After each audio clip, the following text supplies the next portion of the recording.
Hey everybody, today I want to talk about U.S. solvency. This is an issue that has come up again in light of the Cyprus crisis. I mean, we saw this when Greece was erupting and everybody was saying, will the U.S. become the next Greece? And that died out. And now with the Cyprus situation, we hear people saying or asking the question, will the U.S. become the next Cyprus? And the answer is flat out no.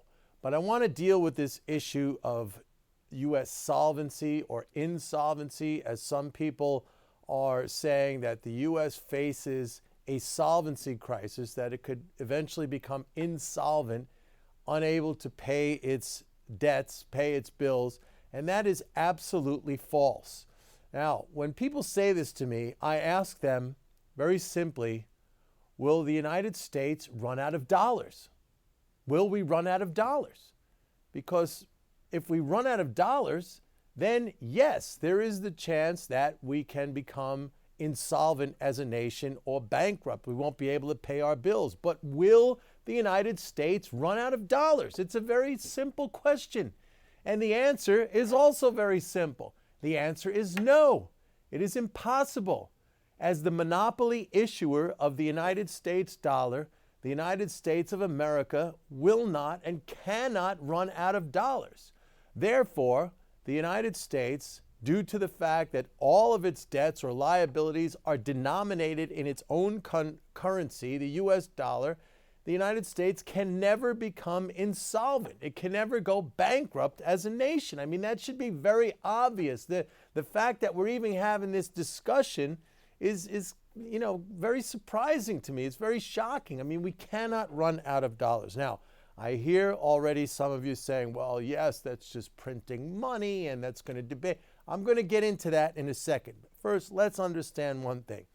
Any country that issues its own money, its own currency, and where that currency is non-convertible, that means you can't exchange it for some fixed amount of gold or some fixed exchange rate against some other currency, and where, in other words, where it floats freely and where all that nation's debts are denominated in its own currency. In other words, it didn't borrow from somebody else in their money, but all of its debts are denominated in its own currency. There is absolutely no possible way that a nation in that situation can go bankrupt or that it cannot become insolvent. Okay, now, at least not involuntarily. Nobody can force it into bankruptcy. Obviously, the nation can decide not to pay its bills, and we go through this, every year when Congress threatens to default because it doesn't want to raise the debt ceiling. That's a whole other issue. That would be a voluntary default, okay? But involuntarily, in other words, where creditors force the nation into bankruptcy or default, that cannot happen as long as those conditions that I just mentioned, issue your own currency, free floating, non-convertibility, debts denominated in its own currency. As long as those conditions are met, you cannot go bankrupt as a nation. Now, one of the most popular books out there at the moment called This Time It's Different, written by two Harvard professors whom we probably have all heard their names, Carmen Reinhardt and Ken Rogoff, wrote this book purportedly that shows that if a nation's debt to covers, I think it says 8 centuries, so 800 years of history, supposedly showing us that any time a nation's debt to GDP ratio reaches 90%, then the risks of default or something catastrophic, some sort of a financial catastrophe, the risks rise exponentially.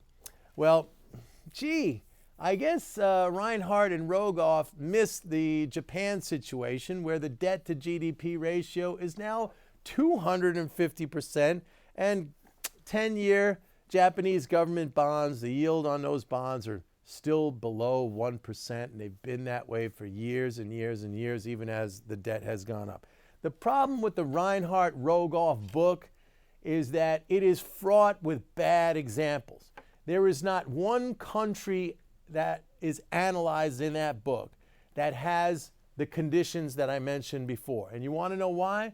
Because no country in history that had those conditions issued its own currency, non-convertibility of that currency, free floating, and all the debts denominated in that currency. Not one country in history has ever defaulted or gone bankrupt if it had those conditions. That's why those examples are not in that book. Every single example in the Reinhart-Rogoff book are countries that were either on a gold standard or had some form of convertibility in place, maybe a fixed exchange rate, or perhaps even defaulted voluntarily, as in Russia in 1998, which had its own currency.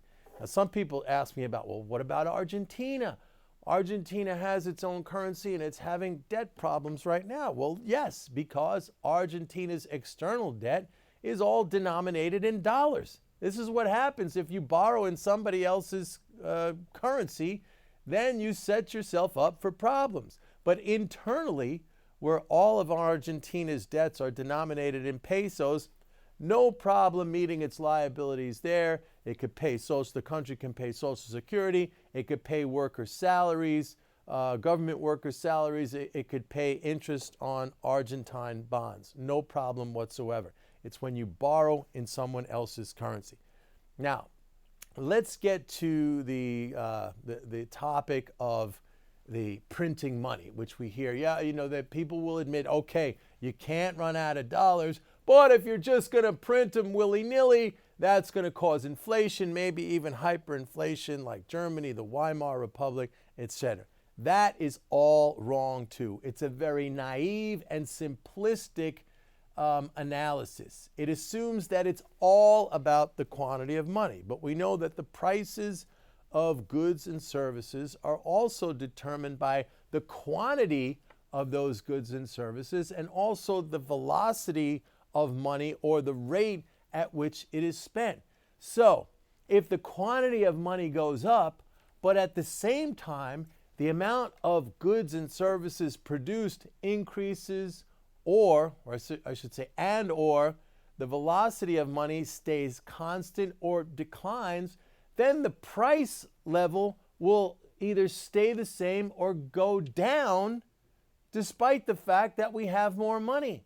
So it's not just a simplistic idea of saying, well, we printed more money, so we're going to have inflation or hyperinflation. And by the way, it doesn't automatically necessarily suggest that the foreign exchange value of the currency, of the dollar, let's say, goes down.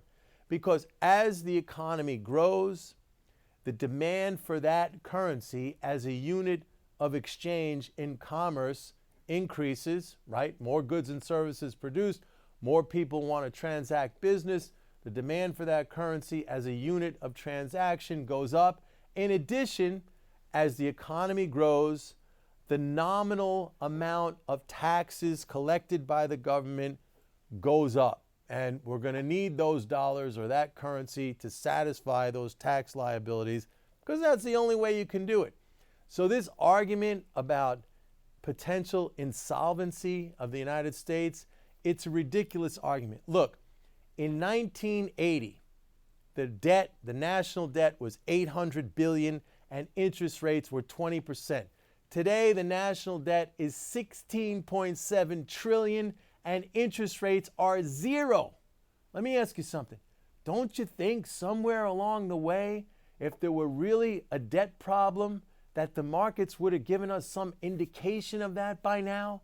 That we would have seen interest rates maybe move higher, even just a little bit as that debt has gone up, 20-fold? We haven't seen it. Or what about the downgrade of U.S. credit by Standard & Poor's back in 2011? Don't you think we would have seen some reaction in the bond market as a result of that downgrade? Don't you think interest rates would have gone up because investors would have been more nervous or cautious or worried about maybe default risk? Well, what happened after that downgrade? Interest rates went down to new historic lows. In other words, there has not been one indication in the markets anywhere that you can see that has shown us or given us any sense that there's a problem about the debt and this sort of connection, this false connection between those who are saying the debt is going to cause some sort of a financial crisis, some sort of a bond market crisis. Nothing. There hasn't been any sign of that whatsoever, and there's not going to be a sign of that because the people who are saying this stuff just don't understand what's happening. Very simple.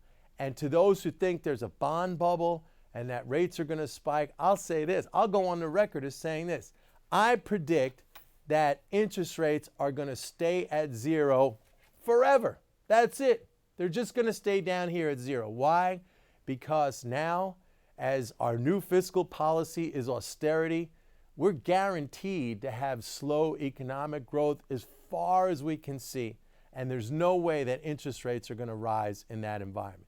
Maybe one day, hopefully one day, I'll say, if we ever figure out that we got this whole thing backwards and we actually have a monetary system that allows us to have the type of economy we really want, with everybody employed and full output and living at our highest standard of living. Maybe that day, if it ever comes, we'll see interest rates go back up again. But until then, they're going to be at zero. So if you're shorting the bond market, I really suggest you reevaluate that position. Anyway, that's it for now. This is Mike Norman saying, see you next time. Bye-bye.